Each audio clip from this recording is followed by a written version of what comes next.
of what else others are doing in the community, as well willing to share our journey of where we got to where we are now.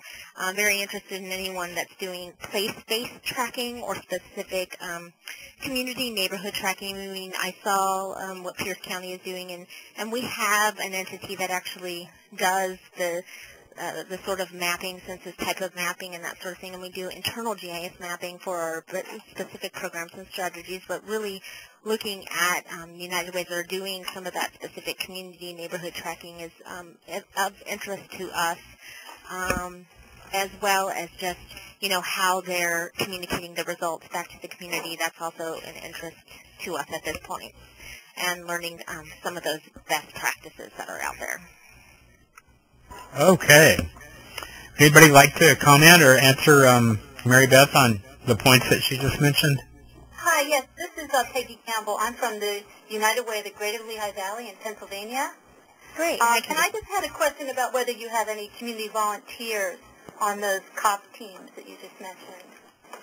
No, actually we don't have any of our community volunteers. We do keep, there's a separate set of volunteers that sit on our board that are involved in community impact and where we're moving, and they've been heavily involved in what these teams are doing, but they don't sit on the team itself. Okay, thank you. So they're most are just communicated, okay, yeah, these are how the teams are moving along.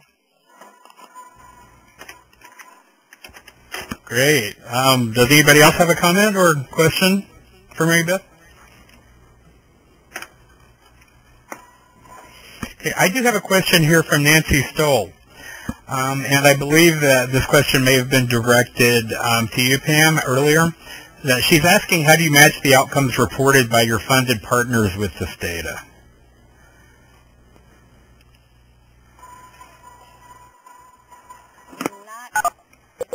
Not at this point. What we've done, I need to take another step back. The contracts that people are operating on right now are 3-year contracts that were put into place before we even rolled this community indicator site out. Our next funding cycle opens next year, and in this time what we've done is align our focus areas with United Way of America. So our focus areas are education, income, health, and then we have an additional area of emergency supportive services. And the goals that we have for each of those areas, again, are based upon the priorities that the community said are important for us to address. And so I guess I'm saying in a very long roundabout way that while the outcomes have not been aligned with the data tells us what the most pressing issues are so that we know when we enter our next funding cycle where the priorities will be. Okay, that sounds good. Nancy, did that answer your question, or would you like to elaborate on that? You can chat back to me, and I can speak for you. And Don, would you make sure you can post my email address? So I sure will. With your permission, I'll send that to everyone. When we're also recording today's session, and so I'll be sending everyone links for that as well. And so I will certainly do that, Pam. Thank you. Okay. Okay. Well, if anyone doesn't have another question, I've got sort of 5 leading questions here to help the discussion a little bit. And so the first one here is, have we or do we plan to compose outcomes that express community-wide needs? Would anybody like to speak on that?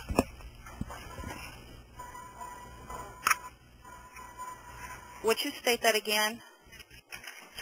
Sure. It's, have we or do we plan to compose outcomes that express community-wide needs?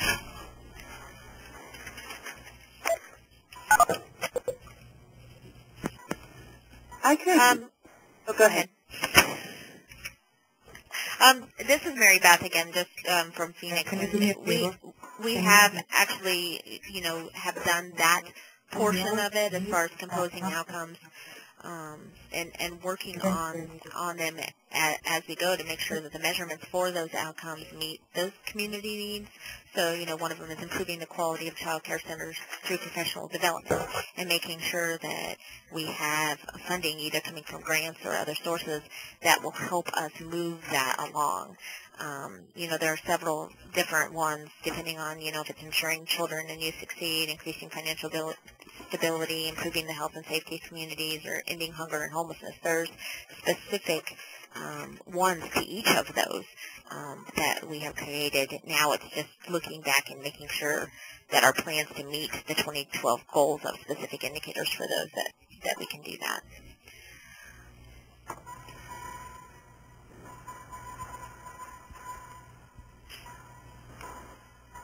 Okay, and just a little bit of logistics here. I'd like to remind everyone, you are all unmuted at the time, so if you could mute yourselves when others are speaking, that'd be really helpful. We're getting just a little bit of background noise from a few.